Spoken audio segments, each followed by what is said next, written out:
मैं वो रात कभी नहीं भूल सकता। जिस पिज्जा शॉप में मैं काम करता हूँ वहाँ पे मेरी शिफ्ट खत्म हो चुकी थी। मैं रेडी हो रहा था घर जाने को, तभी वो फोन बजा। उस रात काउंटर पे मैं ही अकेला काम कर रहा था, तो मैंने ही फोन रिसीव किया। लेकिन कोई बात ही नहीं कर रहा था, इसीलिए मैंने फोन रख दिया। कुछ 1 मिनट बाद फिर से वो फोन रिंग हुआ। मैंने फोन रिसीव किया, तभी भी साइलेंस ही था। मैं फोन फिर से रखने ही वाला था, तब मैंने एक कोल्ड और वीक साउंड सुनी फोन से।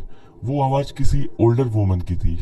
उसने कहा उसे रेगुलर चिकन पिज्जा चाहिए। मैं फोन पे तो शांत रहा, लेकिन अंदर से तो मैं उस बूढ़ी औरत को गालियां दे रहा था। मैं अपनी शिफ्ट खत्म करके घर जाने ही वाला था, तभी उसका फोन आया था। मैंने अपने बॉस को कहा कि कोई तो पिज्जा डिलीवरी ऑर्डर कर रहा है। मेरे बॉस ने कहा मुझे वो पिज्जा डिलीवर करना होगा। पहले तो मैं बहुत अपसेट हुआ, लेकिन मैंने सोचा कि मुझे इसका टिप भी मिलेगा, और बूढ़े लोग बहुत ही ज्यादा अच्छी टिप देते हैं। मैंने एड्रेस नोट डाउन किया और मैंने उसे कहा कि मैं वहाँ पे जल्दी आ जाऊंगा, लेकिन उसने पहले से ही फोन कट कर दिया था। वो काफी स्ट्रेंज था और रूड था। मेरे बॉस ने मुझे डिलीवरी के बाद घर जाने को कहा, क्योंकि वापस आने तक तो पिज्जा शॉप बंद हो चुका होगा। तो कुछ 11 बजने से थोड़ी देर पहले ही मैं अपनी गाड़ी में बैठा और पिज्जा डिलीवरी करने के लिए निकल गया। दिए हुए घर का एड्रेस काफी शांत जगह पे था। जीपीएस की मदद से मैं एड्रेस लोकेशन पे पहुंचा। वो काफी शांत और 1 फ्लोर का घर था।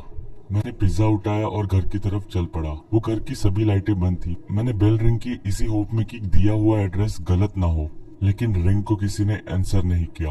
मैंने फिर से डोरबेल रिंग की, लेकिन अभी भी किसी ने आंसर नहीं दिया था।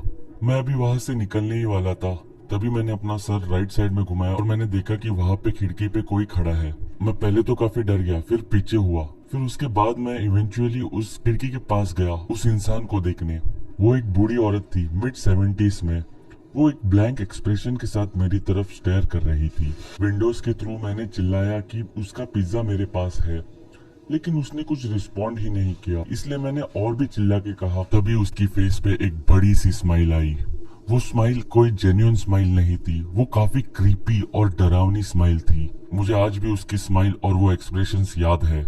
मैंने डिसाइड किया कि मुझे वहां से निकल जाना चाहिए, तो मैं वहां से निकल गया और अपनी कार में जाके बैठा। पिज्जा को मैंने पैसेंजर सीट पे रखा।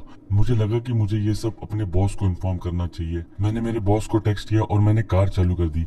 बस एक बार मैंने राइट साइड में अपनी नजर डाली। मैंने देखा कि वो औरत पैसेंजर सीट के विंडो में मुझे अभी भी देख रही है, वही सेम स्माइल और एक्सप्रेशन के साथ मुझे स्टेयर किए जा रही है।